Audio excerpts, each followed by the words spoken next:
हम लोग हैं दाऊद खां के किले पर। ये दाऊद खां का जो किला है ये औरंगाबाद बिहार में एक जिला है, उसका दाऊद नगर प्रखंड है, उसी का हिस्सा। और हमारे साथ उपेन जी हैं। उपेन जी जो है थोड़ा सा हमको इस किले के बारे में, उपेन जी यहाँ के पत्रकार हैं, स्थानीय पत्रकार हैं, लेकिन वो दाऊद नगर में काम करते हैं, लेकिन औरंगाबाद में बहुत जाना पहचाना नाम है। कुछ किताबें भी इन्होंने लिखी हैं औरंगाबाद की पूरी संस्कृति को लेकर। उपेन जी थोड़ा सा हमें इस किले के बारे में थोड़ा सा बताइए, आप चलते रहे। देखिए 1662 से लेकर 1672 के बीच इस किले का निर्माण कराया गया था। जी जी। और औरंगजेब का सिपह सालार थे दाऊद खां। अच्छा। तो दाऊद खां को औरंगजेब ने बिहार का पहला गवर्नर नियुक्त किया था और उनको पलामू किला फतह करने का आदेश दिया गया था। जब वो पलामू किला फतह करने निकले तो रास्ते में उनको कोठी और कुंडा दो किला पर भी कब्जा करना पड़ा। अच्छा। तो कोठी में थोड़ा संघर्ष तो हुआ, लेकिन कुंडा में उनको कोई संघर्ष नहीं करना पड़ा और पूरा किला उनको खाली मिला। अच्छा। इसके बाद उन्होंने पलामू किला को फतह किया था और पलामू किला फतह करने के बाद उनको बादशाह ने अंछा, गोह और मनौरा, इस इलाके में 3 परगना थे जो उनको लाख खिराज यानी गिफ्ट में दे दिया गया था। अच्छा। इसके बाद दाऊद नगर से आप 3 किलोमीटर जब पश्चिम जाएंगे तो एक जगह का नाम है गांव का अंछा।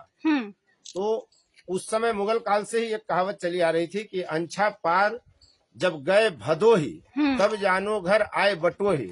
यानी भदोही जो आज कालीन का सबसे बड़ा केंद्र है भारत में। अच्छा। और दाऊद नगर से 15 किलोमीटर दूर ओबरा एक जगह है जो कालीन का बहुत बड़ा सेंटर था। भारत में 2 ही कालीन बनाने की जगह थे उस समय। तो ये कहावत ही बता देता है कि अंछा के आसपास के इलाके में लोगों के साथ लूटपाट होती थी। तो जो कलकत्ता वगैरह के हिस्से से पश्चिम बंगाल, बिहार, उड़ीसा का जो राजस्व लेकर संग्रह करके दिल्ली दरबार पहुंचाया जाता था तो उसे अंछा के इलाके में लूट लिया जाता था।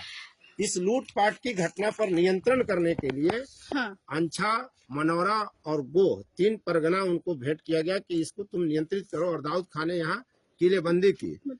हाँ, दाऊद खां मतलब बहुत ही एक तरीके से बहादुर सिपाही था। हाँ, बहादुर और सिपाही उनको ही औरंगजेब ने पलामू किला फतह करने के लिए आदेश दिया था। तो स्वाभाविक है कि वो बहादुर थे। और दाऊद खां आप देख भी रही हैं, पूरा किला में चारों तरफ अस्तबल बने हुए हैं, बीच में मस्जिद का स्ट्रक्चर है। ये जो स्ट्रक्चर है, ये जो अभी हम दिखा बीच में जो आप देख रही हैं, वो मस्जिद है। यहाँ इस्लाम को मानने वाले उसके अनुयायी जो है नमाज अदा किया करते थे। और मस्जिद के हम पीछे खड़े हैं, अगर सामने से देखेंगे तो मस्जिद के बाएं तरफ एक स्ट्रक्चर आपको दिख रहा है। ये जो हम बता दें, ये जो बाएं तरफ जो टूटा हुआ, हालांकि टूटा तो पूरा किला ही है, लेकिन ये जो कहा यह जाता है कि दाऊद खां कभी आते थे दाऊद नगर तो वो यहाँ रहते थे। ठीक इसी तरह का एक स्ट्रक्चर इसके सामने है। इस किले के दोनों तरफ है। और यहाँ हम बता दें कि जब हम यह इस रास्ते में आ रहे थे तो जगह जगह किले की जो 4 दीवारी होगी उस वक्त, उसकी ईंटें जो हैं या उसके पिलर्स जो हैं वो अभी भी दिखाई देते हैं। अब ये किले के बारे में लोग बहुत ज्यादा नहीं जानते। और आप देखिए कि एक तरफ से, इस तरफ से और दूसरी तरफ बस ये एक पासर्स बाय या एक पैदल चलने वालों का एक तरीके से हिस्सा बन गया। सरकार भी कुछ करती नहीं है। कोई यहाँ पर हमने कोई ऐसे बोर्ड वोर्ड भी नहीं यहाँ पे नहीं देखा। कुछ घोषणा हुई है उपेन जी? बिहार सरकार ने यहाँ व्यवस्था करी थी, 4 दीवारी का कुछ निर्माण हुआ है। अच्छा। और आप ये जो नया स्ट्रक्चर देख रही हैं, पैदल फुटपाथ बनाया गया है। मॉर्निंग वॉक करने यहाँ की महिलाएं, यहाँ के पुरुष आते हैं सुबह में। लेकिन किले को संरक्षित करने के लिए कुछ नहीं है, क्योंकि आप 4 गार्ड रखा गया था ताकि इसको लोग शौचालय का इस्तेमाल न करें। अच्छा। यहाँ इसका खुला शौचालय के रूप में इस्तेमाल होते रहा है। इस पर रोक के लिए यहाँ 4 गार्ड रखे गए थे, उनको पैसा नहीं मिला, अंततः वो व्यवस्था भी खत्म हो गई। हाँ, और ये चारों तरफ झाड़ झंकार जो उगी हुई है, तो इसमें कोई संरक्षण नहीं है। कोई संरक्षण का इंतजाम नहीं है, कोई उपाय नहीं किया गया है कभी भी। हाँ, और आप किले के, अगर आप किले का ये जो मेन गेट है, इसके पास भी अगर आप जाएंगे तो अजीब तरीके से बस कुछ फ्लेक्स लगा दिए। जैसे ये देखिए, ये एक छोटा सा फ्लेक्स लगा दिया है। मतलब क्या हो रहा है नहीं मालूम है। अच्छा। और ये देखिए एक स्ट्रक्चर जो आप देख रहे हैं, हाँ, ये दिखा दें हम, ये मस्जिद के ठीक नीचे का है। नमाज पढ़ते थे। और ये अंदर जिसे हम कहते हैं हिंदू परंपरा में कि कमराओं में बैठ करके लोग उपासना करते थे। तो यहाँ इस्लाम को मानने वाले इस तरह के स्ट्रक्चर में अंदर बैठकर और अपनी उपासना क्या करते थे, ईश्वर की आराधना क्या करते थे। अभी जैसे गर्मी है तो ये बहुत इलाका जो बहुत चूना सुर्खी का बना हुआ है। हाँ, ठंडा भी है। तो ये पूरा है अब इसको क्रिकेट खेलने के रूप में बच्चे इस्तेमाल करते हैं और हर तफरीह के लिए इस्तेमाल होता है। हर कॉर्नर पे कंगूरे नुमा जो है एक बुर्ज जो है वो दिया हुआ है। ये थोड़ा कुछ नया स्ट्रक्चर भी बनाया है सरकार ने। ये बीच में क्या है, अगर आप हमें इसके बारे में बता सकें तो? किसी का टूटा हुआ ही हिस्सा होगा, इसी का जो मस्जिद है उसी का टूटा हुआ एक हिस्सा होगा। ये देखिए, ये मस्जिद है, ये टूट गई। अब इसके बाद ये एक ऐसा जो किला है। आपने किताब भी लिखी है, थोड़ी सी किताब के बारे में कुछ हमको बताएं। हमने एक किताब लिखा है, श्रमण संस्कृति का वाहक दाऊद नगर, जिसमें दाऊद खां का पूरा यात्रा वृतांत है कि दाऊद खां कहाँ से चले, उनके पूर्वजों के बारे में उसमें पूरी जानकारी दी गई है। वे कब चले, उनके पास कितने मनसब थे, कितने घुड़सवार थे, कितने पैदल सैनिक थे। तब ये कहा जाता है कि उनके पास काफी बड़ी संख्या में सेना हुआ करती थी। और वो पलामू किला फतह करने के लिए जब निकले थे तो उनके पास ऊंट, हाथी, घोड़ा सवार पूरा पैदल सैनिक हुआ करता था।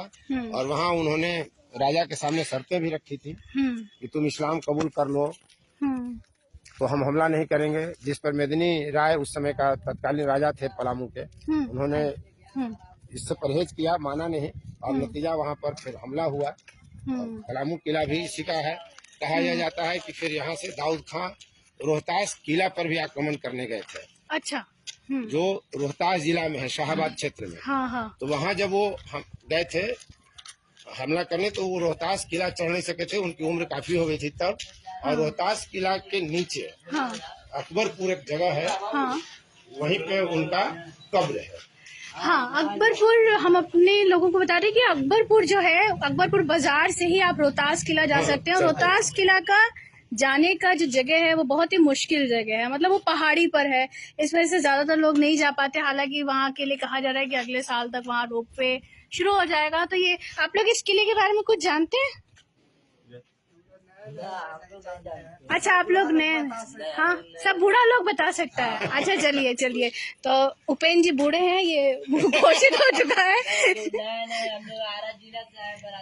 अच्छा, आरा जिला से बारात में आए। तो देखिए, बारात में भी लोग घूमने आते हैं। हाँ, इस तरीके का ये एक किला है, सुंदर है, लेकिन किसी तरीके का कोई संरक्षण जो है वो यहाँ का नहीं है। अगर आप ज्यादा जानकारी लेना चाहते हैं तो आप उपेंद्र जी की किताब भी पढ़ सकते हैं। और क्या दाऊद नगर में और भी चीजें हैं घूमने के लिए? आप यहाँ घूमने के लिए पानी का मिल देख सकते हैं, पानी से चलने वाला मिल।